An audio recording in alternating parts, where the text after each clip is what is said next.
à tous et bienvenue dans cette nouvelle vidéo dans laquelle je me suis transformée en monstre avec une bouche géante. J'ai pris énormément de plaisir à faire ce make-up mais il m'a donné pas mal de fil à retordre parce qu'il m'a quand même fallu beaucoup de travail pour arriver au résultat voulu. Donc pour la première étape, j'ai créé la prothèse en mélangeant du latex liquide avec de la farine pour lui donner plus de consistance et j'en ai appliqué tout autour de la bouche de mon face cast. C'était la première fois que je réalisais une prothèse avec cette technique, donc avec du recul, je constate que mon mélange n'était peut-être pas assez pâteux, mais j'ai rattrapé le coup par après en y incorporant de l'ouate. Pour ce qui est des dents, je les ai sculptées dans du plastique polymorphe. Je vous avais déjà montré comment vous en servir dans une précédente vidéo, donc je ne vous le remontre pas, mais franchement c'est pas très compliqué, faut juste se munir de beaucoup de patience. Je dispose donc les dents une à une sur mon mélange et recouvre également le dessus pour les maintenir en place, et je termine en appliquant de l'ouate par-dessus et en lissant le tout avec du latex liquide.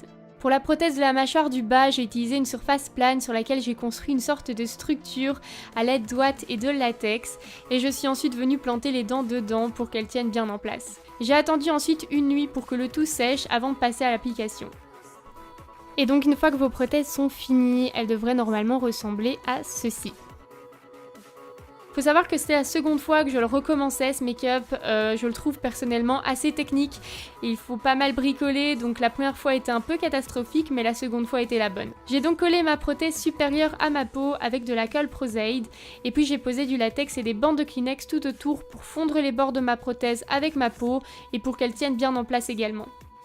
J'ai répété exactement le même procédé pour la prothèse inférieure en n'hésitant pas à mettre plusieurs couches de latex et de Kleenex pour m'assurer que rien ne bouge et que les bords soient le plus fondus possible avec ma peau. J'en profite pour vous dire que vous ne devez surtout pas hésiter à me rejoindre sur mes réseaux sociaux, sur Snapchat, Instagram, Twitter.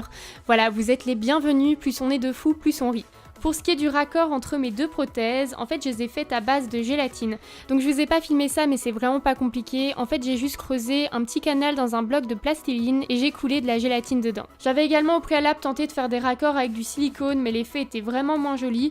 Pareil avec de la wax et puis ce sont des solutions qui sont très coûteuses quand on les compare avec de la gélatine. Donc franchement je trouve que c'était la meilleure solution. En plus elle est super souple donc elle suivait bien les mouvements de mon cou. J'ai ensuite utilisé mon fond de teint habituel que je ne vais pas vous recommander pour ce genre de make-up parce qu'il s'est oxydé sur ma prothèse en la rendant toute orange, mais j'ai réussi à rattraper le coup par après. Avec cette crème de body painting de chez NYX, je remplis les bords intérieurs de la bouche et puis j'utilise une couleur rougeâtre de ma palette de Supracolor de chez Kryolan pour la fondre dans le noir.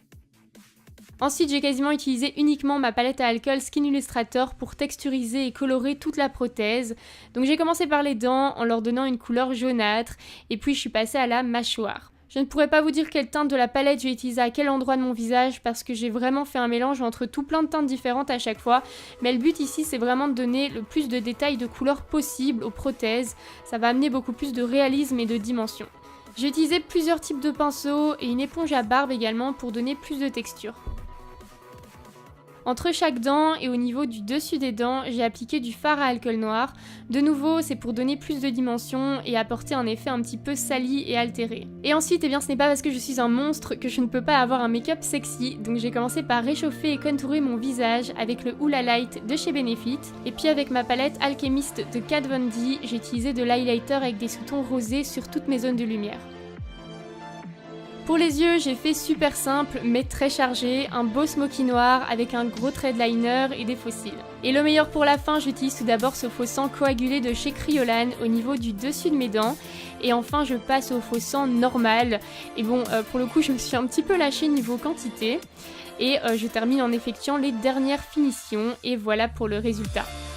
J'espère en tout cas que cette vidéo vous a plu, n'oubliez pas de vous abonner à ma chaîne et de liker cette vidéo pour me soutenir. N'hésitez pas également à mettre en commentaire des idées de vidéos qui vous feraient plaisir pour Halloween. Et pour ma part, je vous fais tout plein de bisous et vous dis à très bientôt dans une prochaine vidéo.